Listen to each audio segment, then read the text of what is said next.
Bus ಎಲ್ಲರಿಗೂ ನಮಸ್ಕಾರ, welcome back to Sagar stories. ಮಗ ಫಸ್ಟ್ ಆಫ್ ಆಲ್ ಎಲ್ಲರಿಗೂ ಶುಭೋದಯ.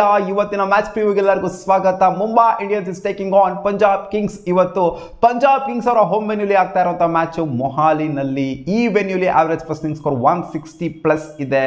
ಸೊ ಹೈ ಸ್ಕೋರಿಂಗ್ ಕೂಡ ಇಲ್ಲಿ ಆಗ್ಬೋದು, ಲೋ ಸ್ಕೋರಿಂಗ್ ಕೂಡ ಇಲ್ಲಿ ಆಗ್ಬೋದು. 60% ಬೌಲಿಂಗ್ ವಿಕೆಟು, 40% ಬ್ಯಾಟಿಂಗ್ ವಿಕೆಟು. ಕಾದ್ ನೋಡೋಣ ಹೈ ಸ್ಕೋರಿಂಗ್ ಆಗುತ್ತಾ ಅಥವಾ ಲೋ ಸ್ಕೋರಿಂಗ್ ಆಗುತ್ತಾ ಅಂತ. ನೆನ್ನೆ ಅಂತೂ ಎಕ್ಸ್ಪೆಕ್ಟೆಡ್ ಇರಲಾಗರು ಯಾರಿಗೂ 90 ರನ್ಗೆ 89 ರನ್ಗೆ ಆಲ್ ಔಟು. ಲಿಟರ್ಲಿ ಅದನ್ನಾರು ಬ್ರೇಕ್ ಮಾಡ್ತಾರ ಈ IPL ಅಲ್ಲಿ ಯಾವ ಥರ ಟೀಮ್ ಅಂತ ಕಾದ್ ನೋಡಬೇಕು. 89 ರನ್ನು. ನೆನ್ನೆ ಅಂತೂ ಮ್ಯಾಚ್ ಥರನೇ ಇರಲಿಲ್ಲ, ಒಂಥರ ಲಿಟರ್ಲಿ ಸಿಕ್ಕಾಪಿಟ್ಟೆ ಬೋರ್ ಆಗೋಗ್ಬಿಡ್ತು. ಸೊ ಓಕೆ, ಇವತ್ತಿನ ಮ್ಯಾಚ್ ವಿಚಾರಕ್ಕೆ ಬಂತು ಅಂತಂದರೆ 2-11 ಕಾಂಬಿನೇಷನ್ ನೋಡ್ತು ಅಂತಂದರೆ ಸೊ ಶಿಖರ್ ಧವನ್ ಆಡ್ತಾರೋ ಆಡೋದಿಲ್ವ ಅನ್ನೋ ಒಂದು ಕ್ಯೂರಿಯಾಸಿಟಿ ಅಂತೂ ಖಂಡಿತ ಇದೆ. 7ರಿಂದ 10 ದಿನ ಅವರು ರೋಲ್ಡ್ ಔಟ್ ಅಂತ ಅವರು ಆಲ್ರೆಡಿ ಅಪ್ಡೇಟ್ ಕೊಟ್ಟಿರು. ಇವತ್ತು ಆಡೋ ಸಾಧ್ಯತೆ ನನಗೇನೋ ಕಮ್ಮಿ ಕಾಣಿಸ್ತಾ ಇದೆ. ಅದೇ ಸ್ಯಾಮ್ ಕರ್ನ್ ಅವರ ಕ್ಯಾಪ್ಟನ್ಸಿಲಿ ಹೋಗಬೇಕಾಗುತ್ತೆ. ಲಾಸ್ಟ್ ಮ್ಯಾಚ್ ಒಂದು ಸಖತ್ತಾಗಿತ್ತು. ಕ್ಲೋಸಿಗೆ ಬರ್ತಾರೆ ಇವರು ಪಂಜಾಬ್ ಕಿಂಗ್ಸ್ ಅವರು, ಬಟ್ ಸೋಲ್ತಾ ಇದ್ದಾರೆ. ಲಾಸ್ಟ್ 2 ಬ್ಯಾಕ್ ಟು ಬ್ಯಾಕ್ ಸೋತಿದ್ದಾರೆ. ಮುಂಬೈ ಇಂಡಿಯನ್ಸ್ ಲಾಸ್ಟ್ ಮ್ಯಾಚ್ ಸೋತ್ಬಿಟ್ಟು ಬರ್ತಾ ಇದ್ದಾರೆ. ಪಾಯಿಂಟ್ಸ್ ಟೇಬಲ್ ಅಲ್ಲಿ ಇಬ್ರು ಕೂಡ ಈಕ್ವಲ್ ಆಗಿ ಕಾಣಿಸ್ತಾ ಇದ್ದಾರೆ. 6 ಮ್ಯಾಚ್ ಆಡಿ 2 ಮ್ಯಾಚ್ನ ಗೆದ್ದು 4 ಮ್ಯಾಚ್ನ ಸೋತ್ಬಿಟ್ಟು ಬರ್ತಾರ ಅಂತ 2 ಟೀಮು ಆಗಿದೆ. ಇಲ್ಲಿಂದ ಯಾರು ಗೆಲ್ತಾರೋ ಅವರು ಮುಂದೆ ಹೋಗ್ತಾರೆ ಗುರು. ಯಾರು ಕೆಳಗಡೆ 2 ಟೀಮಲ್ಲಿ ಯಾರು ಗೆಲ್ತಾರೋ ಅವ್ರು ಮುಂದೆ ಹೋಗ್ತಾರೆ. ಇಲ್ಲ ಅಂದರೆ ಕೆಳಗಡೆ ಕಚ್ಕೊಂಡು ಕಾನ್ಫಿಡೆನ್ಸ್ ಲೋ ಮಾಡ್ಕೊಂಡು ಬರ್ತಾ ಇರ್ತಾರೆ ಹಿಂದಗಡೆ. ಸೊ ಇವತ್ತಿನ ನನ್ನ ಪ್ರಿಡಿಕ್ಷನು ಯಾರು ಗೆಲ್ಲಬಹುದು, ಯಾರು ಗೆಲ್ಲುವಂಥ ಸಾಧ್ಯತೆ ಇದೆ ಅಂತ ಕೇಳಿದ್ರೆ ಮುಂಬೈ ಇಂಡಿಯನ್ಸ್ ಗೆಲ್ಲುವಂಥ ಸಾಧ್ಯತೆ ನನಗೆ ಕಾಣಿಸ್ತಾ ಇದೆ. 2-11 ನೋಡ್ತು ಅಂದರೆ ನನಗೇನೋ ಸ್ವಲ್ಪ ಬೆಟ್ರಾಗಿ ಕಾಣಿಸ್ತಿದೆ. ಮುಂಬೈ ಇಂಡಿಯನ್ಸ್ ಸ್ವಲ್ಪ ಜಾಸ್ತಿನ ಒಂದು ಸ್ವಲ್ಪ ಬೆಟ್ರಾಗಿ ಕಾಣಿಸ್ತಾ ಇದೆ. ಎಂಥ ಟಾರ್ಗೆಟ್ ಚೇಸ್ ಮಾಡುವಂಥ ಟೀಮ್ ಇವರ ಬ್ಯಾಟಿಂಗ್ ಅಟ್ಯಾಕ್ ಮೇಲೆ ನನಗೆ ಸಿಕ್ಕಾಪಟ್ಟೆ ಕಾನ್ಫಿಡೆನ್ಸ್ ಇದೆ. ಬೌಲಿಂಗು ಕೂಡ ಚೆನ್ನಾಗಿದೆ. ಬುಮ್ರಾ ಇದ್ದಾರೆ, ಕೊಡ್ಜೆ ಇದ್ದಾರೆ, ಎಲ್ಲರೂ ಚೆನ್ನಾಗಿದ್ದಾರೆ. ಇವ್ರ ಕಡೆನೂ ಚೆನ್ನಾಗಿದ್ದಾರೆ. ಬಟ್ ಲಾಸ್ಟ್ ಮ್ಯಾಚ್ ಒಂಥರ ವಿಚಿತ್ರವಾಗಿ ವಿಭಿನ್ನವಾಗಿ ಆಡ್ಬಿಟ್ರು ಪಂಜಾಬ್ ಕಿಂಗ್ಸ್ ಅವರು. ಪಾಪ ಸ್ಯಾಮ್ ಕರ್ನ್ ಎಲ್ಲಾನು ಒಂಥರ ರೆಸ್ಟ್ರಿಕ್ಟ್ ಮಾಡ್ಕೊಂಡು ಬಂದಿದ್ರು. ಕ್ಯಾಪ್ಟನ್ಸಿನ ಒಳ್ಳೆ ಕ್ಯಾಪ್ಟನ್ಸಿನ ನಿಭಾಯಿಸಿದ್ರು. ಆ್ಯಕ್ಚುಲಿ ಸ್ಯಾಮ್ ಕರ್ನ್ ಲಾಸ್ಟ್ ಮ್ಯಾಚು ಸಿಕ್ಕಾಪಟ್ಟೆ ಬೌಲಿಂಗಲ್ಲಿ ಮಸ್ತಾಗಿ ಮಾಡಿದ್ರು. ಬಟ್ ಲಾಸ್ಟ್ ಓವರು ಎಲ್ಲ ಕಂಪ್ಲೀಟ್ ಡಿಫ್ರೆನ್ಸ್ನ ಮಾಡ್ಬಿಡ್ತು. ಬೇರೆ ಓಡಿಸ್ಕೊಂಡ್ರು. ಸ್ಯಾಮ್ ಕರ್ನ್ ಪಾಪ ಸಖತ್ತಾಗಿ ಬೌಲಿಂಗ್ ಮಾಡಿದ್ರು. ಏನು ಮಾಡ್ತೀರಾ? ಈ ಕಡೆ ಬ್ಯಾಟಿಂಗಲ್ಲಿ ಅದೇ ಒಂಥರ ಅನ್ಸರ್ಟನಿಟಿ ಅಂತೂ ಇದೆ. ಪಂಜಾಬ್ ಕಿಂಗ್ಸ್ ಅವರ ಬ್ಯಾಟಿಂಗ್ ಯೂನಿಟ್ ನೋಡ್ತಂದ್ರೆ ಬೇಸ್ಟ್ ಅಲ್ಲಿ ಮೇಲ್ಗಡೆ ರನ್ ಹೊಡಿತಾ ಇಲ್ಲ. ಅವ್ರನ್ನ ಆಡಿಸ್ತಾರೋ, ಇಷ್ಟು ಮ್ಯಾಚ್ ಆಡಿಸಿದ್ರು ಕೂಡ ರನ್ ಹೊಡಿತಾ ಇಲ್ಲ. ಅವ್ರನ್ನ ಆಡಿಸ್ತಾರೋ ಆಡಿಸ್ದಿಲ್ವ, ಅದು ಬೇರೆ ಯಾರು ತೊಗೊಂಬರ್ತಾರೋ ಅನ್ನೋ ಒಂದು ಕ್ಯೂರಿಯಾಸಿಟಿ ಇದೆ ಅಷ್ಟೇ. ಬಟ್ ಇಲ್ಲಿ ಶಿಖರ್ ಧವನು ಇಲ್ಲ, ಬೇರ್ಸ್ಟವ್ ಇಲ್ಲ ಅಂತಂದರೆ ಒಂಥರ ಸಿಕ್ಕಾಪಟ್ಟೆ ಇವ್ರದ್ದು ಇನ್ನೂ ಡೌನ್ ಆಗೋಗ್ಬಿಡುತ್ತೆ ಅಂತ ಬೇರ್ಸ್ಟವ್ನ ಆಡಿಸ್ತಾರೆ ಅಂತ ನಾನು ಅನ್ಕೊಂಡಿದ್ದೀನಿ. ಕಾದು ನೋಡಬೇಕು ಏನಾಗುತ್ತೆ ಅಂತ. ಸ್ಯಾಮ್ ಕರ್ನ್ ಬೇರೆ ಬ್ಯಾಟಿಂಗಲ್ಲಿ ಅಪ್ ಆರ್ಡರ್ ಬರ್ತಾರೆ. ಏನಾದರೂ ಅವರು ಪವರ್ ಪ್ಲೇಲಿ ಬಂತು ನನ್ನ ಪ್ರಕಾರ ಇಂಪ್ಯಾಕ್ಟ್ ಮಾಡ್ಬೋದು ಅಂತ ಅನ್ಕೊಂಡಿದ್ದೀನಿ. ಸ್ಯಾಮ್ ಕರ್ನು ಬೇರ್ಸ್ಟವ್ ಜಾಗದಲ್ಲಿ ಸ್ಯಾಮ್ ಕರ್ನ್ ಬಂತು ಅಂತ ಅಂದರೆ ನನ್ನ ಪ್ರಕಾರ ಬೆಟರ್ ಆಗಿರುತ್ತೆ. ಯಾಕಂದರೆ ಪವರ್ ಪ್ಲೇಲಿ ಸಿಕ್ಕಾಪಟ್ಟೆ ಸಲ ಚೆನ್ನೈ ಸೂಪರ್ ಕಿಂಗ್ಸ್ಗೆ ಇಂಪ್ಯಾಕ್ಟ್ ಮಾಡೋದು ನಾವು ನೋಡಿದ್ದೀವಿ. ಸ್ಯಾಮ್ ಕರ್ನ್ ಏನು ಮಾಡಿದ್ರೆ ಅಂತ ಇವತ್ತು ಕಾದು ನೋಡಬೇಕು.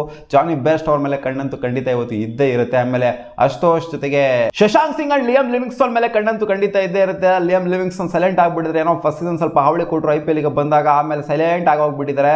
ನೋಡೋಣ ಅವ್ರ ಬ್ಯಾಟಿಂಗ್ ಏನಾದ್ರು ಒಬ್ಬರದ ಬ್ಯಾಟಿಂಗ್ ಏನಾದ್ರು ಎಕ್ಸ್ಪೆಕ್ಟೆಡ್ ಲೈನ್ಸ್ ಏನಾದ್ರು ಬ್ಯಾಟಿಂಗ್ ಬರುತ್ತಾ ಅಂತ ನೋಡೋಣ. ಅವರು ಒಟ್ಟಲ್ಲಿ ಓವರ್ಸೀಸ್ ಅವರು ಸ್ವಲ್ಪ ಫ್ಲಾಪ್ ಆಗ್ತಾ ಇದ್ದಾರೆ ಬ್ಯಾಟಿಂಗ್ ಯೂನಿಟ್ ನೋಡ್ತು ಅಂದರೆ ಪಂಜಾಬ್ ಕಿಂಗ್ಸ್ ಕಡೆ. ಅದಕ್ಕೋಸ್ಕರನೇ ಅವ್ರು ಸ್ವಲ್ಪ ಬ್ಯಾಕ್ ಫುಟಲ್ಲಿ ಉಳ್ಕೊಂಡಿರೋದು.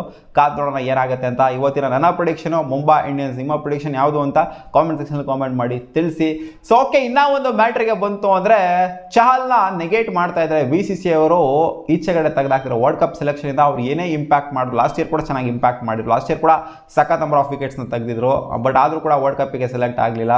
ಅದು ODI, ಇದು T20 ಅಂತೆಲ್ಲ ರೀಸನ್ಸ್ ಎಲ್ಲ ಕೊಟ್ಟಿರೋ ಸ್ವಲ್ಪ ಜನ. ಬಟ್ ಇವಾಗ T20 ವರ್ಲ್ಡ್ ಕಪ್ ಅಲ್ವಾ ಇರೋದು. ಇದು T20ನೇ, ಅದು T20ನೇ. ಏನಕ್ಕೆ ಸೆಲೆಕ್ಟ್ ಮಾಡಲ್ಲ? ಇವಾಗ already highest number of wickets ಲಿಸ್ಟಲ್ಲಿ ಅವರೇ ಇರೋದು. ಪರ್ಪಲ್ ಕ್ಯಾಪ್ ಲಿಸ್ಟಲ್ಲಿ ಅವರೇ ಇರೋದು. ಹೈಯೆಸ್ಟ್ ನಂಬರ್ ಆಫ್ ವಿಕೆಟ್ಸ್ 12 ವಿಕೆಟ್ನ ತೆಗೆದಿರೋ ಆಲ್ರೆಡಿ. ಏನಕ್ಕೆ ಸೆಲೆಕ್ಟ್ ಮಾಡಲ್ಲ ಅಂತ ಇವಾಗ ಎಲ್ಲರೂ ಕೇಳ್ತಾ ಇದ್ದಾರೆ. ಚಾಲು ನೆಗೆಟ್ ಆಗಿಬಿಟ್ಟಿದ್ರೆ, ಚಾಲು ಒಂಥರ ಸ್ಕೀಮಲ್ಲಿ BCCI ಸ್ಕೀಮಲ್ಲೇ ಇಲ್ಲ ಅಂತ ಎಲ್ಲ ಈಗ ಅಪ್ಡೇಟ್ ಬರ್ತಾ ಇರೋದ್ರಿಂದ ಇರ್ಫಾನ್ ಪಠಾನ್ ಅವರೊಂದು ಟ್ವೀಟ್ನ ಮಾಡ್ತಾರೆ ನೆನ್ನೆ.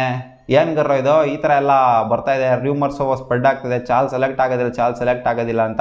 ಏನಕ್ಕೆ ಸೆಲೆಕ್ಟ್ ಆಗಲ್ಲ? ಒಂದು ವೇಳೆ ನೀವೆಲ್ಲ ಸೆಲೆಕ್ಟ್ ಮಾಡಿಲ್ಲ ಚಹಲ್ನ ಅಂತ ಅಂದರೆ, ಲಾಸ್ಟ್ ಟೈಮ್ ಏನಾಯಿತು ರಿಸಲ್ಟು, ಅದೇ ರಿಸಲ್ಟ್ ವಾಪಸ್ ಆಗುತ್ತೆ. ನೀವು ಹೋಗ್ಬೋದು, ಫೈನಲ್ಗೆ ಹೋಗ್ಬೋದು, ಸೆಮಿಫೈನಲ್ಗೆ ಹೋಗ್ಬೋದು, ಅಲ್ಲೋಗ್ಬೋದು, ಇಲ್ಲೋಗ್ಬೋದು, ಎಲ್ಲೇ ಹೋಗ್ಬೋದು. ಬಟ್ ರಿಸಲ್ಟು ಚಾಲ್ನ ನೀವು ಸೆಲೆಕ್ಟ್ ಮಾಡಿಲ್ಲ ಅಂತಂದರೆ, ಚಾಲ್ ಲೆವೆಲಲ್ಲಿ ಇಲ್ಲ ಅಂತಂದರೆ ನಿಮಗೆ ಏನು ರಿಸಲ್ಟ್ ಬರಬೇಕೋ ಅದೇ ಡಿಸರ್ವಿಂಗ್ ಇರ್ತೀರ ನೀವು. ಇಂಥ ಇಂಪ್ಯಾಕ್ಟ್ ಮಾಡುವಂಥ ಪ್ಲೇಯರ್ನ ಏನಕ್ಕೆ ಸೆಲೆಕ್ಟ್ ಮಾಡ್ತಿಲ್ಲ ಅಂತಂದರೆ ಇನ್ನೂ ಸೆಲೆಕ್ಷನ್ ಏನು ಲಿಸ್ಟಲ್ಲಿ ಈಜಾಗಿ ಬಂದಿಲ್ಲ. ಬಟ್ ಇವಾಗ ರೂಮರ್ಸ್ ಎಲ್ಲ ಏನು ಸ್ಪ್ರೆಡ್ ಆಗ್ತಿದೆ, ರೂಮರ್ಸ್ ಎಲ್ಲ ಅಪ್ಡೇಟ್ಸ್ಗಳೆಲ್ಲ ಏನು ಬರ್ತಾ ಇದೆ, ಸೊ ಅದ್ರ ಮೇಲೇ ಚಹಲ್ನ ತಗೊಳೋದಿಲ್ಲ ಅಂತ ಅಪ್ಡೇಟ್ ಬರ್ತಾ ಇದೆ. ಚಾಲ್ನ ಏನಕ್ಕೆ ತೊಗೊಬೇಕು ಅಂತ ಸ್ವಲ್ಪ ಜನ ಕೇಳ್ತಾರೆ. ಏನು ಗುರು ಯಾಕೆ ಲಾಸ್ಟ್ ಮ್ಯಾಚ್ ಇಕ್ಕಿಸ್ಕೊಳ್ಳಿಲ್ವ, ಅಲ್ಲಿ 50 ರನ್ ಇಕ್ಕಿಸ್ಕೊಂಡ್ರಪ್ಪ, ಅವ್ರನ್ನ 2 ವಿಕೆಟ್ ತೆಗೆದಿರ್ಬೋದು, ಆದ್ರೂ 50 ರನ್ನೆಲ್ಲ ಇಕ್ಕಿಸ್ಕೊತಾ ಇದ್ದಾರೆ. ಆದ್ದರಿಂದ ಏನಕ್ಕೆ ತೊಗೋಬೇಕು, ಬೆಟರ್ ಸ್ಪಿನ್ನರ್ಸ್ ಇದಾರಲ್ವಾ, ಎಕನಾಮಿಕಲ್ ಆಗಿ ಬೌಲಿಂಗ್ ಮಾಡೋರು ಬೇಕು, ಎಕನಾಮಿಕಲ್ ಆಗಿ ಬೌಲಿಂಗ್ ಮಾಡ್ಬಿಟ್ಟು ವಿಕೆಟ್ ತೆಗಿಯೋರು ಬೇಕು. ಈ ಥರ 50 ರನ್ನೆಲ್ಲ ಇಕ್ಕಿಸ್ಕೊಂಡು ವಿಕೆಟ್ ತೆಗಿಯೋರಾದ್ರೆ ನಮಗೆ ಬೇಡ ಅಂತ ಸ್ವಲ್ಪ ಜನ ಹೇಳ್ತಾರೆ. ಸ್ವಲ್ಪ ಜನ ಇಲ್ಲ ಗುರು ಹೈಯೆಸ್ಟ್ ನಂಬರ್ ಆಫ್ ವಿಕೆಟ್ಸ್ ತೆಗೆದವ್ರು ನೋಡಲಿ, ಎಕಾನಮಿ ಎಷ್ಟೇ ಇರಲಿ ನಾಯಿ ಹೊಡ್ಸ್ಕೊಂಡು ಹೊಡ್ಸ್ಕೋಬೋದು, ವಿಕೆಟ್ ತೆಗೆಯೋದು ನಮಗೆ ಮುಖ್ಯ ಅನ್ನೋರು ಸ್ವಲ್ಪ ಜನ ಹೇಳ್ತಾರೆ. ಬಟ್ ಚಾಲ್ ಅವರ ಸೆಲೆಕ್ಷನ್ ಏನಿದೆ, ಅವ್ರು ಪರ್ಪಲ್ ಕ್ಯಾಪ್ ಗೆದ್ದರೂ ಸಹ ಅವರ ಸೆಲೆಕ್ಷನು ಇಲ್ಲ ಅಂತಂದರೆ ಸೊ ಈ ಪರ್ಪಲ್ ಕ್ಯಾಪಿಗೆ ಒಂಥರ ಅರ್ಥನೇ ಇರೋದಿಲ್ಲ, ಆ ಥರ ಆಗೋಗ್ಬಿಡುತ್ತೆ. ನೀವು ಕಾಮೆಂಟಲ್ಲಿ ಹಾಕಿ ಚಾಲ್ನ ವರ್ಲ್ಡ್ ಕಪ್ಪಿಗೆ ಸೆಲೆಕ್ಟ್ ಮಾಡಬೇಕಾ ಅಥವಾ ಸೆಲೆಕ್ಟ್ ಮಾಡಬಾರ್ದಾ ಅಂತ. ಸಿಗೋಣ ಮುಂದಿನ ವಿಡಿಯೋದಲ್ಲಿ ಗಾಯ್ಸ್, ಬಾ.